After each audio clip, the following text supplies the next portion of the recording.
આ જીવ તમને ધનવાન અને સુખી બનાવી શકે છે। મિત્રો, ઘરમાં જો તમને આ જીવ જોવા મળે તો શાસ્ત્ર મુજબ એ જીવ તમારા ઘરમાં હોય તો તમને સુખી અને ધનવાન બનાવી શકે છે। એવા જીવ જે તમારા ઘરે હોય અને આવનારા સમયમાં તમારા દરેક સપનાઓ પૂરા થાય, દરેક પ્રકારનું દુઃખ દર્દ દૂર થાય અને સમય સારો આવે, પરિવાર માટે ખૂબ જ સુખ અને સૌભાગ્યની વાત એ હોય કે તમારા ઘરમાં જીવો ત્યાં સુધી સુખ નિહાળો એવી આ જીવજંતુ તમારા ઘરમાં હોય તો દેવી લક્ષ્મીની કૃપા થાય, કુળદેવી માની કૃપા થાય અને આ જીવજંતુ જો તમારા ઘરમાં આવે તો તમારો ભાગ્યનો ઉદય થઈ જાય, તમારો જે ખરાબ સમય હોય એ નીકળી જાય અને સારો સમય આવે એનો ઉદય થાય, દરેક સમસ્યાનો નિકાલ થાય અને બધા સપનાઓ તમારા સાકાર થઈ જાય। તો મિત્રો, આ વિડીયોમાં માહિતી આપેલી એ તમે છેલ્લે સુધી સાંભળજો ને જોજો। વિડીયોની શરૂઆત કરીએ તે પહેલાં તમે તમારા કુળદેવીનું નામ કોમેન્ટ બોક્સમાં લખજો। બીજું મિત્રો કે આપણે અહીંયા એક અમારે ચેનલનું એક સ્કેનર મૂકેલું છે, અથાશક્તિ તમે જો એમાં દાન દક્ષિણા જે રૂપિયો 2 રૂપિયા 5 રૂપિયા કરવા માગતા હોય તો તમે કરી શકો છો અને એ કમાણીનો જે ભાગ હોય એ અમે ધર્મના કાર્યમાં વાપરવાના છીએ। મિત્રો, જ્યોતિષ શાસ્ત્ર મુજબ કાચબો જો તમારા ઘરમાં હોય અને કદાચ આવે તો તે શુભ સંકેત છે। જો તમારા ઘરે કાચબો આવે તો શ્રી ભગવાન વિષ્ણુનું સ્વયંભૂ તમારા ઘરે આવવાના છે, કારણ કે કાચબો ભાગ્યશાળીના ઘરે હોય છે। શ્રી હરિ વિષ્ણુ ભગવાન તમારા ઘરે પ્રવેશ કરવાના છે, એવો તમને કાચબા દ્વારા તમારા ઘરમાં ભગવાન આગમન કરે એવો શુભ સંકેત માનવામાં આવે છે। જો તમારા ઘરમાં કાચબો હોય કે આવે તો સકારાત્મક ઉર્જાનો પ્રવાહ તમારા ઘરમાં થવા લાગે, પોઝિટિવ એનર્જી આવે અને દેવી લક્ષ્મી સામેથી પ્રસન્ન થઈ અને તમારા ઘરમાં સુખ સમૃદ્ધિ ને શાંતિ ને વૈભવ ધનના ભંડાર ભરી દે છે।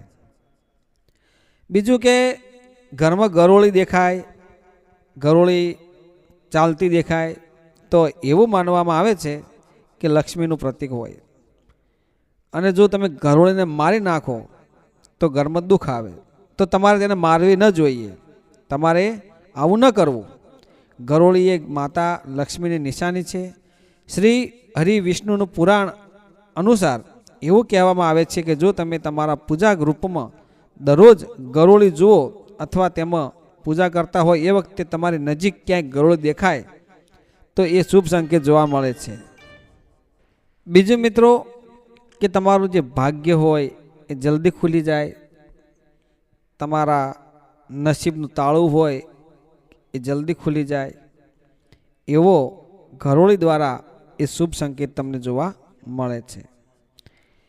અને કદાચ તમારા ઘરમાં સુખ સમૃદ્ધિ અને ધનવાન બનવાના જો તમે ગમે એટલા ઉપાય કરશો તો તમે નહીં બની શકો, પણ આ જીવો તમારા ઘરમાં હોય, બિલાડી હોય, છછુંદર હોય, કબૂતર હોય તો એમ સમજવાનું કે દુનિયામાં કોઈ એવી શક્તિ નથી જે તમારા સમયને બદલી શકતા રોકી શકે।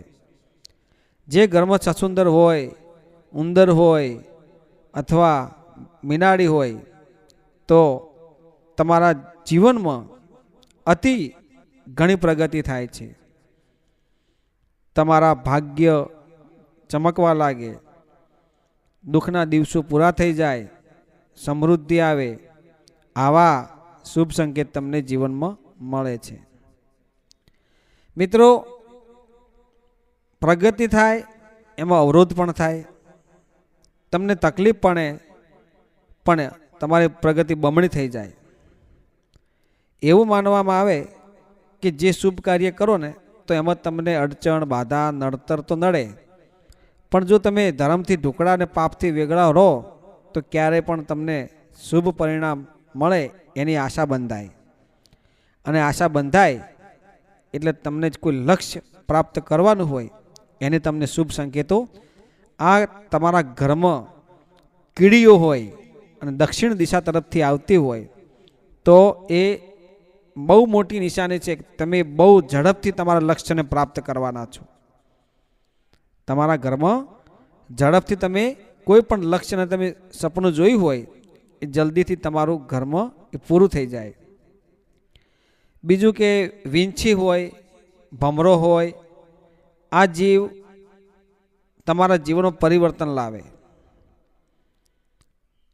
અને તમારા જીવનને એવો બનાવે કે વાસ્તુશાસ્ત્ર મુજબ તમે કોઈ કલ્પના ના કરી હોય એ પ્રમાણે તમારા જીવનમાં સુખ અને સમૃદ્ધિ લઈને આવે છે.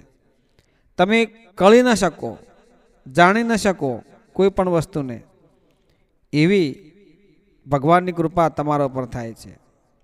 તમારા ઘરમાં ભમરો આવે તો તેને દૂર ના કરવો, વીંછી આવે તો એને યોગ્ય જગ્યાએ મૂકી દેવો, કીડિયારું પૂરો ગોળ અને ઘઉંના લોટમાં ભેળવીને ખવડાવો તો તમારા ઘરમાં ખૂબ સુખ આવે છે,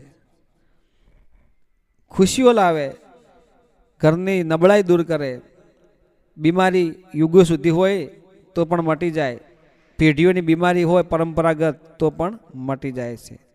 ખાલી કૂતરાઓને રોટલી ખવડાવવાથી, કીડિયારું પૂરવાથી, ગાયને પૂળો ખવડાવવાથી આ બધા જીવ ધર્મના માર્ગે તમને લઈ જાય છે. એમાં ખાસ કરીને કીડિયારું હોય, નાના નાના જીવજંતુ હોય, કોરવાળીઓ હોય તો એને પાડી ન દેવો, એના જે જાળા હોય એને પાડી દેવા, પણ કોરવાળે એને કદી મારવો નહીં. કારણ કે કોરવાળે તમે મારશો તો તમારા જે પૈસા છે એ કોઈ ને કોઈ જગ્યાએ લૂંટાઈ જાય, ચોરાઈ જાય, પડી જાય. તમારાથી કહેવાય છે ને લોભિયાનું ધન ધોતારા ખાય, એવી રીતે તો કોઈ પણ જીવને ક્યારે મારવો નહીં અને કોઈને છંછેડવા નહીં. સાપ હોય, વીંછી હોય, કાન ખજૂરો હોય તો એને છંછેડવા નહીં, એને યોગ્ય જગ્યાએ મૂકી દેવો, પણ મારી ના નાખવો. મારી અને પાપનો ભાગ તમારે ન લેવો. ઘરમાં મધમાખીઓ આવે નાની નાની, એક લાલ કલરની હોય, એક પીળા કલરની હોય, તો એને કોઈ એવા દવાથી કે કોઈ એવો પ્રવાહીથી એને મારી ના નાખવી, એ મધપૂડાને દૂર કરવાની કોશિશ કરવી. આપણા ઘરમાં મધમાખી પૂળો જોવા મળે તો એને ઉડાડી ના દેવો. જો આવું કરો તો મહાન પાપ લાગે. આટલી બધી કીડીઓને તમે મારી નાખો, આટલી બધી મધમાખીઓને તમે મારી નાખો તો એ અશુભ માનવામાં આવે છે. મિત્રો, ઘણા લોકો તો પતંગિયું હોય, ભમરો હોય, ફૂદડી હોય તો એને મારી નાખે છે. એને લઈ કે એના જે કલર હોય, પતંગિયું બેરંગીનું હોય તો સુંદરતા દેખાય તો એનો મનોરંજનથી આપણા જીવનમાં રંગબેરંગી ખુશીઓ ભરે એવું આગમન થાય. પણ આપણે એને છંછેડવું ન જોઈએ, મારવું ન જોઈએ. એ આપણા જીવનમાં રંગો ફેલાવે છે. ઘરમાં સુંદર સવારમાં જો કલરના પતંગિયા દેખાય તો આપણા જીવનમાં કલર પથરાય અને આપણું જીવન રંગબેરંગી સુખમય બની જાય. આ બધા જીવો તમને સારા સંકેતો આપે. તમારા નજીકમાં હોય, તમારા આજુબાજુ હોય તો એની સેવા પૂજા કરવી, સેવા, એને કોઈ દિવસ દુઃખ ન આપવું, મારવું નહીં, છંછેડવું નહીં. કહેવાનો મતલબ એમ છે કે દિલમાં દયા હોય ને તો બધું થાય. કોઈ પણ જીવ પર તમારે દયા રાખવી. કહેવાનો અર્થ એટલો છે કે દરેક જીવ પર જો દયા હોય તો તમે કોઈ પણ કાર્યમાં સફળતા મેળવી શકો છો. કીડીને કણ ને હાથીને મણ ભગવાન આપ્યા જ કરે છે, છતાં પણ તમારે આવા જીવો પ્રત્યે દયા રાખવી તો ઘરમાં ધનના ભંડાર ભરી જાય એવું શાસ્ત્રમાં કહેલું છે. આપણા ઘરે જો કોઈ પણ જીવ હોય તો એનો આદર ભાવ કરવો, એને સન્માન આપવું, હેરાન ના કરવું અને એને યોગ્ય જગ્યાએ ભગવાને તમને આપ્યું હોય તો ખવડાવવું, બાકી એને મારવું નહીં. મારવાનો હક ભગવાને આપણને આપ્યો નથી.